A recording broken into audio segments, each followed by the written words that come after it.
Om Swastiastu. Perkenalkan, nama saya Putu Wahyu Krisnadinata, nomor absen 16 NIS 4425 dari kelas 12 MIPA 4. Pada video kali ini saya akan menjelaskan tentang pemerintahan pada masa Orde Lama. Yang pertama yaitu apakah yang dimaksud dengan Orde Lama?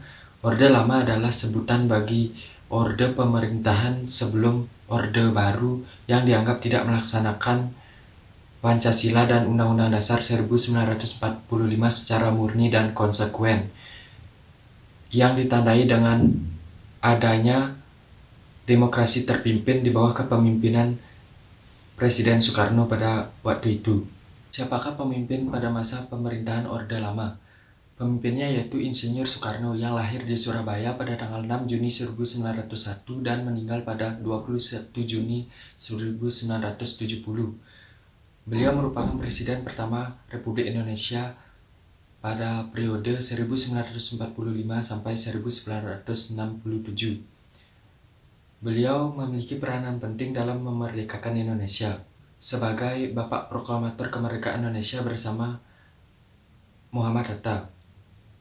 Beliau merupakan orang yang pertama kali mencetuskan konsep Pancasila sebagai dasar negara dan beliau sendiri yang menamainya. Kenapa Orde Lama berakhir dan diganti dengan Orde Baru?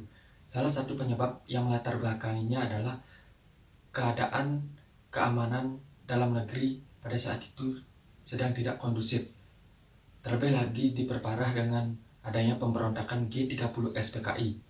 Hal itu membuat Presiden Soekarno memberikan mandat kepada Soeharto untuk melakukan gerakan pengamanan di Indonesia melalui Surat Perintah 11 Maret atau yang dikenal dengan Super Semar. Jadi, Orde Lama berakhir pada tahun 1965. Penyebab berakhirnya masa Orde Lama yang pertama yaitu terjadinya gerakan G30 SPKI, yang kedua keadaan politik dan keamanan negara menjadi kacau yang diakibatkan oleh gerakan G30 SPKI. Yang ketiga, keadaan perekonomian yang semakin memburuk di mana inflasinya mencapai 600%. Yang keempat, kesatuan aksi yang ada di masyarakat bergabung untuk membentuk kesatuan aksi yang dikenal dengan nama Front Pancasila. Di manakah letak perbedaan demokrasi terpimpin dengan demokrasi liberal? Jadi letak perbedaannya yang pertama yaitu pada demokrasi terpimpin, segala keputusan didominasi oleh pemimpin negaranya. Sedangkan pada demokrasi liberal, keputusan lebih didominasi oleh individu atau perwakilan yang bersifat parlementer.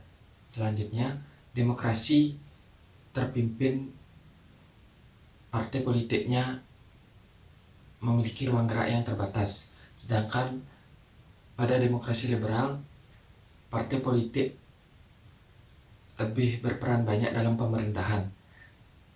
Selanjutnya, demokrasi terpimpin mengambil keputusan dengan cara musyawarah dan apabila gagal maka diputuskan oleh pemimpin negara. Sedangkan pada demokrasi liberal mengambil keputusan yakni dengan mengambil suara yang terbanyak.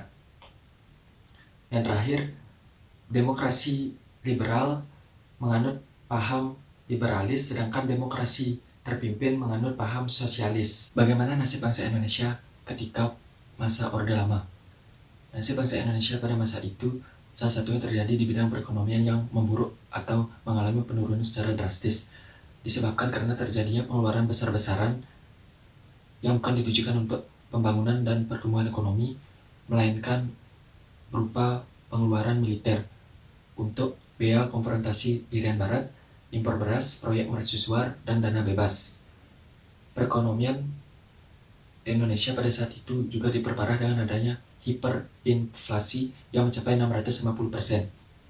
Selain itu, Indonesia juga dikucilkan dalam pergaulan internasional dan mulai dekat dengan negara-negara komunis. Jadi sekian video saya mengenai penjelasan tentang pemerintahan pada masa Orde Lama. Mohon maaf bila ada salah-salah kata. Saya ucapkan Prama Santi. Om Santi Santi Santi Om.